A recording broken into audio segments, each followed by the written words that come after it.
Hey, what's happening, guys? It's Dean from Electronisounds. You are gonna want to stick around. If you make music on iPad using AUM, this is a total game changer. Today, I'm gonna show you how you can render perfectly timed loops and import those loops back into AUM and use them in your jam sessions. Stick around, guys. Electronisounds audio. You know you need to watch that YouTube channel. Just want to take one quick second and explain the routing today, guys. We're using my iPad Air 2. It's going into an Apple to Lightning USB connector 3 from Apple. Make sure you use the Apple brand connector. Here I have a power supply being supplied by a very long USB to Lightning braided cable. This is a cable from Anchor. It's a wonderful cable, super strong and super sturdy. This is a Anchor USB hub. The bottom 3 outlets are for power only, so this is connecting to, again, that Lightning to USB connector, supplying power to the iPad while we're working. We've got a USB cable coming out of that, which is connected to a Novation audio hub over here. I really like this interface for using with iPads, and it's a shame it's been discontinued. You might be able to find them used on eBay. These stands that I'm using today were originally meant for Akai MPC Live. I got these from AkaiMPCstuff.com. I'm not affiliated with them in any way, but they're really nice stands, and I use them a lot in the videos. We're going to be using the Novation Launch Control XL MIDI controller today with AUM, as I find this to be absolutely a phenomenal controller to pair with AUM. Okay, guys, let's dig into this. I've been trying to figure out how to do this inside of AUM for about 2 years, guys, and last night I saw a video from Mitch, the audio dabbler. I'm going to put a link to that video up in the corner here that explained how to do this. I'm going to go into a little bit more detail than what Mitch showed, but I want to give a huge shout out to Mitch for discovering this absolutely secret recipe. Thanks, buddy. So first things first, guys, why might you want to actually render your stuff in AUM to a loop instead of just keeping these actual instruments inside of the app? Here's a little groove that I've made, and what we're going to do is we're going to focus directly on this DSP count here, which is the amount of CPU that AUM is using inside of my iPad Air 2. Now, we're not connected to direct sound today. It's just whatever audio the phone is picking up. That's what we're filming with, iPhone 8 Plus here. And what you'll notice is that the DSP, which is the CPU that the iPad is using, is really bouncing around between about 60% and 70% CPU. Now, if I add another synthesizer into a session that's already using 60 to 70% CPU, we're going to start getting some audio crackles and potentially some crashing inside of the app. So what we're going to want to do is take the opportunity to render some of this stuff out to an audio loop and then re-import that audio loop, thus allowing us to delete these actual instruments themselves from the session and saving some CPU. Let me show you how to do that, guys. I also want to note, guys, that for this to work, you will need to have the Audio Share app installed inside of your iPad. You might want to get rid of your old trash, too, while you're at it.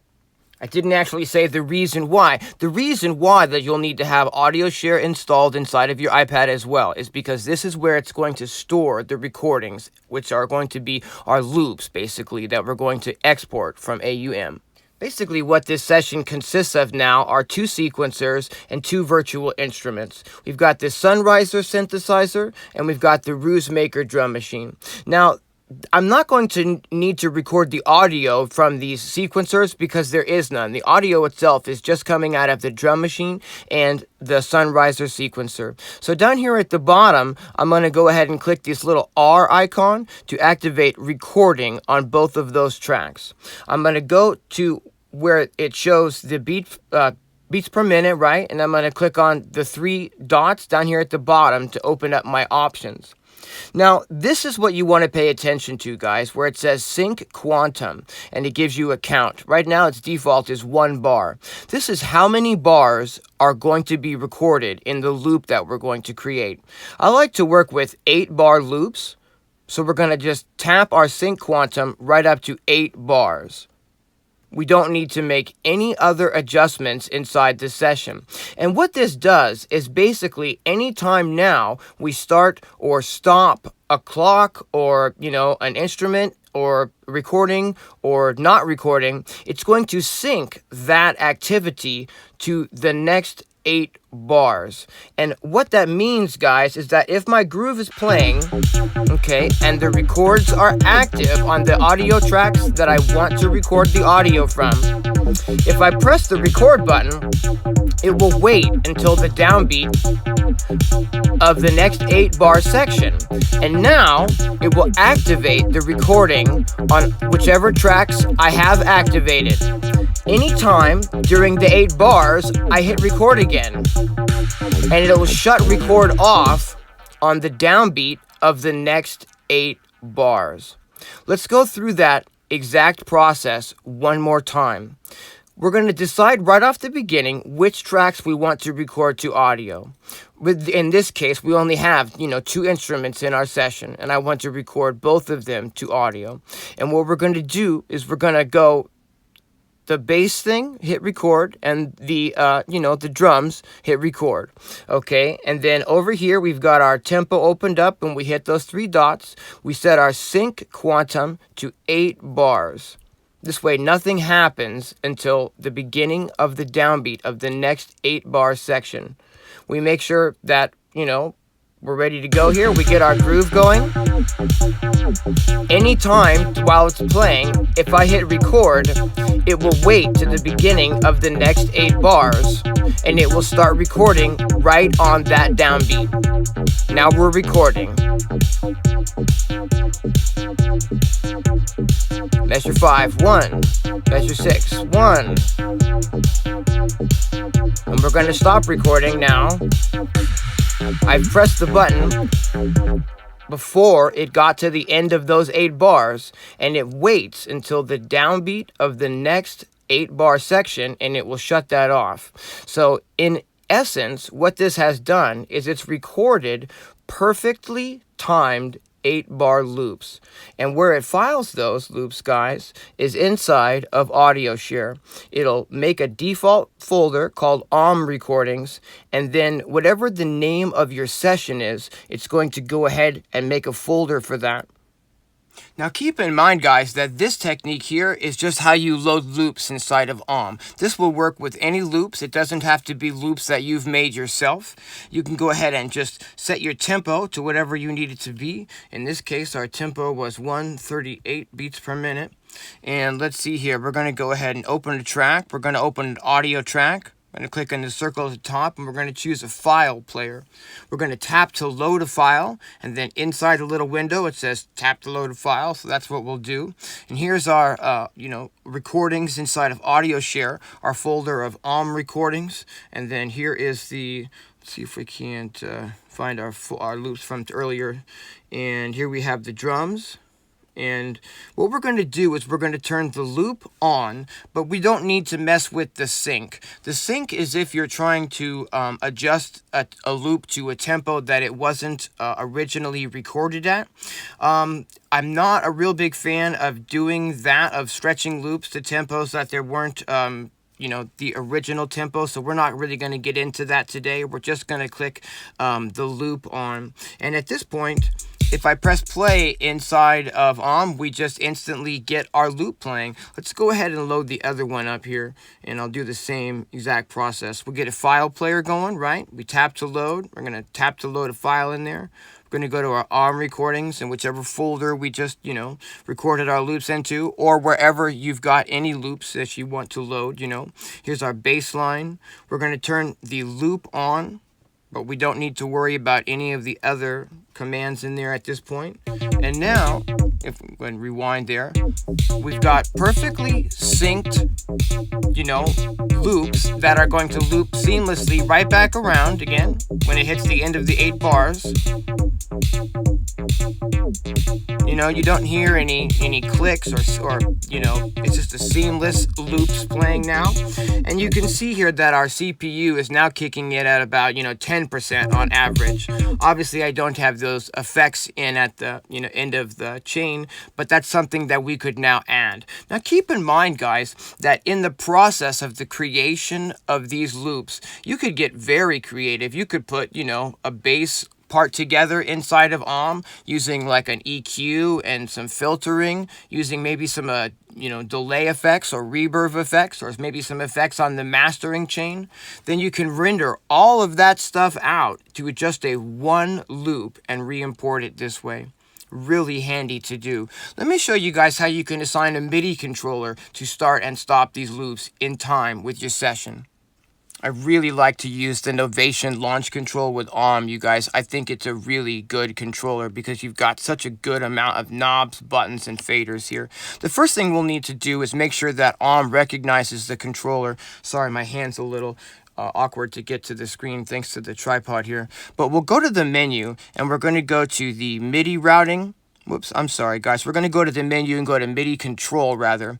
And the first thing it'll say is that no connected MIDI source. Tap here to make a connection. This is what we do to tell it that this is connected, right? So we're going to go ahead and click here, and we're going to select here, Launch Control XL, okay? Now that's actually connected inside of AUM. And what we want to do is we want to open up the channel here of our, you know, this is our, I guess we could name this while we're here, you know.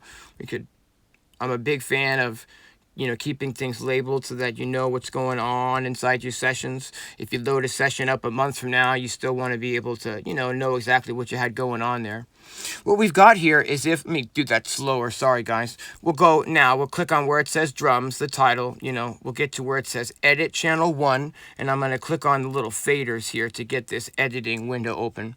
We're going to scroll, actually we don't even need to scroll. All we need to do is click on where it says play enable, and we're going to click learn. And now any button on your MIDI controller can be set to turn this loop on and off. I'm just going to pick the first one here, you know, no big deal. And right now it's set to toggle. You could also have this not set to toggle, but I believe we're going to leave it to toggle for now. Yeah, exactly. And now when you click the button, it literally turns the track on and off. We're going to do the same thing, but using, you know, the bass line here. I'm going to go ahead and open up. Oops, I bumped the camera. Sorry about that, guys. I'm going to go ahead and just give this a quick name, bass, you know, just take an extra few seconds to get this done. And we're going to click on the little faders icon up here to get into our assignment window. We're going to go to play enable. We're going to click learn, and we'll pick any button we want to, you know, control this loop. Right now, I'm just going to use button number 2 over here. Fantastic. And now I could like turn those off. I could program whatever I want to be happening. Excuse me, and when I press play, you know, it could be happening. Say there could be melodics going or other instruments in this mix. And when I am now ready for these loops to come in, I just press the little buttons at the bottom or whatever buttons on your controller that you've assigned.